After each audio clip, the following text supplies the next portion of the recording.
Hello everyone, my name's Ilay, And my name's Nadav. and today we're gonna rate our games, the games that we've played during lockdown and COVID. So yeah, let's get into it.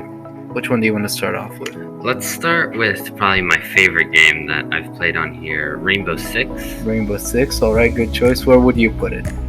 I would say this is a pretty good game. Pretty good game? I think it's a good game. It's not superb. It lacks in gameplay and overall game balance. But it's a really fun way to bring my friends together and play a 5 or even more, or play with 4 of my friends or with even more of my friends. So I personally would put it actually at a decent, because when we started playing it was good, but then as the patches and the updates came up, it turned out to be pretty bad, I would say. So I would put it now at decent, but I would definitely say that it was good and maybe even superb at the start of lockdown. I'd only put it at a good, keeping in mind all the horrible patches that they've recently come out with. I would only put it at a good. So we're gonna keep it at a good, guys. All right, next one, Apex Legends, the first of the battle royales, and I personally would put it at a decent here. And the reason is not because of any changes to the gameplay, it's just because we have a group of 5 and this game only allows 3, meaning that 2 of us need to stay out. So it's a good game, but it doesn't have more than 3 people.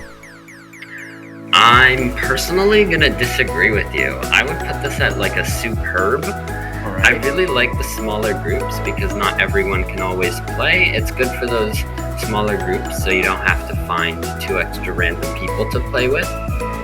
And also throughout the time that the games existed, the new patches have been pretty good consistently. And other than recently where we've just found better games to play, I've been playing this game religiously with a few of my friends. Alright, but we haven't we haven't talked about the most important difficulty. This is a battle royale game, which makes it pretty bad, so we're gonna knock it down a few notches to just good instead of your superb. So this one's my personal favorite, Arma 3. This one goes to superb. The game is already almost 8 years old and it still holds much better than any other AAA game out there. I have many hours in this game, having ridiculous fun with hundreds of other people in insane scenarios, and the amount of mods that are in for this game truly make an experience like no other. I will have to agree with you. This is a really good game. The only issue is every time you start a new server, you join a new server, you have to re-download all their mods, and that does take a while. So every time you pick a new server, you're committing for a week, maybe even a month of your time, because it's just not worth it to try new servers and download all their mods. Yeah, that's probably the major issues. There's a lot of mods and all of them are 20 gigs each, so you really need a terabyte just for this game. At the end, it can jump onto an insane level. I've had this game take 300 gigabytes at some point due to all the mods that I just forgot to delete.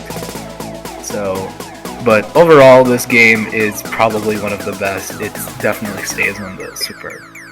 So up next we have Borderlands 2. It's also an old game, but it's still very good. I would probably put it at a good, because it holds the test of time, but it hasn't held it as good as Arma.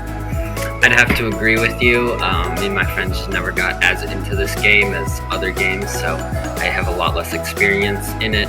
But when I have played this game, it was really easy to level up. It wasn't too hard of a challenge, but it wasn't ever too easy. So it always found that right balance between difficulties, which I think is very important for this type of video game. Yep, I would have to agree with that. Alright, you thought that we would go to Broforce, but actually we're going to jump into Phasmophobia here, and I'm going to put Phasmophobia at a decent, because the game really kind of drops you off. There's little tutorial or knowledge, and if you don't play with friends, it kind of just feels empty, so the replayability of this game is a bit bad, but the detective feature of it is very interesting, and I don't think there is any other game that does it as well as Phasmophobia does. I really have to agree with you on that. There's no real issues with the gameplay other than like you just start out super lost with the game, and I think that if the game gave you more information on how to play and like what strategies to use, it would be a lot better, and I think a lot more people would be into it. But it's just an okay game that's okay to play with friends. Not my first choice, but never a bad choice. I'm gonna have to agree with that.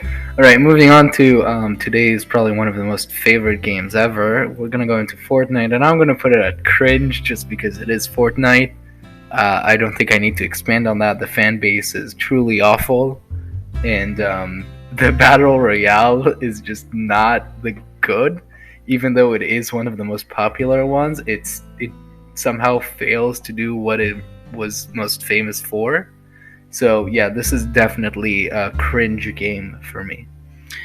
I would have to agree with you, but I don't think that Fortnite has always been such a terrible game. When it first came out and when it first reached popularity, I think it was a really fun game. I think just over time it became too mainstream, and they were trying to appease too many very different groups of people, so they became kind of boring or way too attached to celebrities, and they marketed their game way too much to younger kids because that's where the money is at.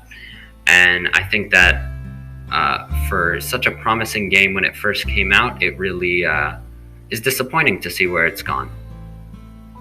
All right, well, what game do you want to rank next? I think I'm going to start out. I'm going to pick out the next game. I think Minecraft. I don't know how it's been so long and we haven't talked about this, but Minecraft is a superb game. There's nothing wrong with it. It's been out for like over a decade and has stood the test of 12 time. years, 2009.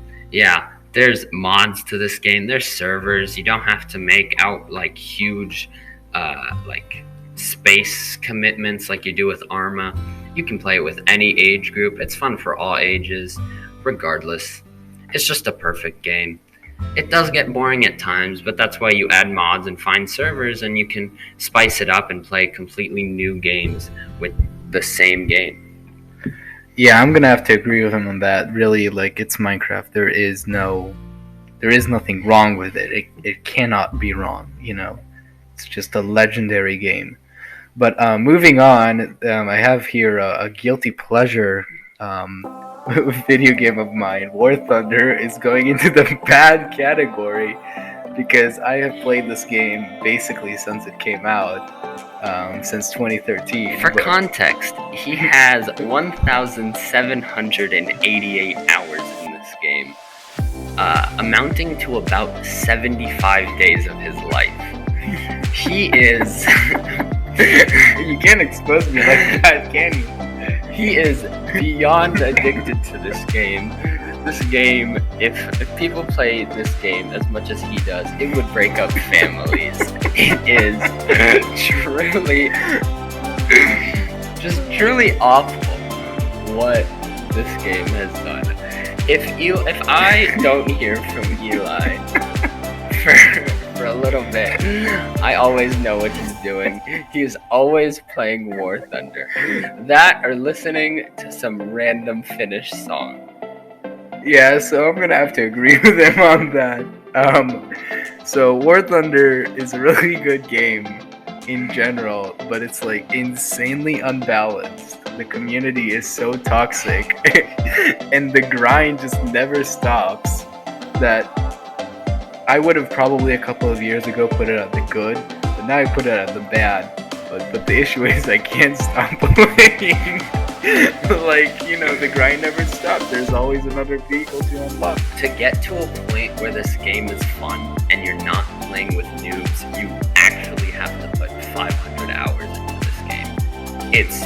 It's not like a skill hump. It's just a time commitment that is very hard to justify for such a decent and very toxic game. Yeah, so basically it's like a decent game, but because the community is so bad, it gets down to a bad. And honestly, with the way the developers have been like using this platform to just milk money, I would even put it a cringe, but I just like the game. So People in War Thunder have leaked classified information because that's how committed they are to being so perfect about all the data in this game. We've been ranting about this game for a bit too long. It's nearing 1,788 hours. Let's go on to the next game. all right, Unturned. I'm gonna put it at decent. I really liked the game when I was in middle school. I used to play it by myself, but I wouldn't put it as good because it feels like a knockoff version of DayZ, like a more PG version. So I don't really like that style anymore. So It's a pretty good game, but for a different audience than what we are now. So yeah, I think it's a decent game. I think this would be a really fun type of game if it were to move to mobile. And I know that's like horrible to say, but just the way that the game feels, it would be like an excellent game, a lot better than like COD Mobile or those types of games which are trying to copy off of Xbox or PC games. all right, really quickly, we're just gonna put Broforce here at superb. Me and Nadav played this game since middle school. We can't really go into it, but it's a really cool game, and it's just really over the top in levels that are just like that make it really fun all the time. Yeah, it's a really fast-paced type game. It's really good at bringing people together around one computer screen. It's very good for both multiplayer and single player. There's nothing wrong with this game. Other than that, I beat it, and now I'm sad that I beat it because I have nothing to shoot for. All right, which one do you want to pick out of the three that we have left? Let's go with SCP. I think SCP is a really good game. It's an indie game that I had never heard of. It's based off of the SCP Foundation, which is a fictional world that exists on the internet. For it being an indie game, for it having cost so little money, and for the production team that's created it to probably be tiny, even maybe like 1 to 10 people, it's a really good game, and I think it implements what it does supremely well, and it doesn't need the budgets that like Rainbow Six and Apex have attached to them. So yeah, I really agree with that. I think this is one of the only few indie games that we have here, but this one's really good. It's free on Steam. It's only like just about 3 gigabytes, so it's very cost efficient. You don't need a good computer to run it, and it's very fun if you get a large server. And it just every game is a new experience, really. Alright, so I'm gonna take the lead here, and I'm gonna put Civ at a decent. Not because it's a terrific game, really, but it's way too long for me to be able to continuously play, and it's just not the playing style for my group, so we don't play it as much. Yeah, I'd have to agree. I'm the main reason that his group doesn't play it as often, because it really is not the type of game that I really love to play. So I never play it with them, and they sometimes get mad at me, but it's okay, because I do what I like. Alright, and last, and probably one of the best here, Csgo going on to superb. Csgo, if you don't know, is one of the first games to really break out the competitive feature of it. And it has been going strong since, 2011? 2012? I think way before that. It was like one of the first You games. had Source. Yeah, Counter-Strike. Let me look it up. Counter-Strike was originally like released in sometime around 2008. I'm gonna have to bring it down to good because the community attached to CSGO ever since it went free is so incredibly toxic that it is almost unplayable. There are so many cheaters, there's so much racism. It's just a very toxic place to play game. Yeah, I'm gonna have to agree with you on that. I didn't really think about it, but still, CSGO holds a special place in the gaming community because it was really the first game to blow up and have its own version of competitive esports. So it's a very important piece of video game history, and it's a pleasure to still see it kick and be alive, even though with all of its difficulties. Yeah, I'd have to second that. All right, well, that's it. I hope you enjoyed our little show, and thank you. I'm Ilay. I'm Nadav. Reporting for PCH TV.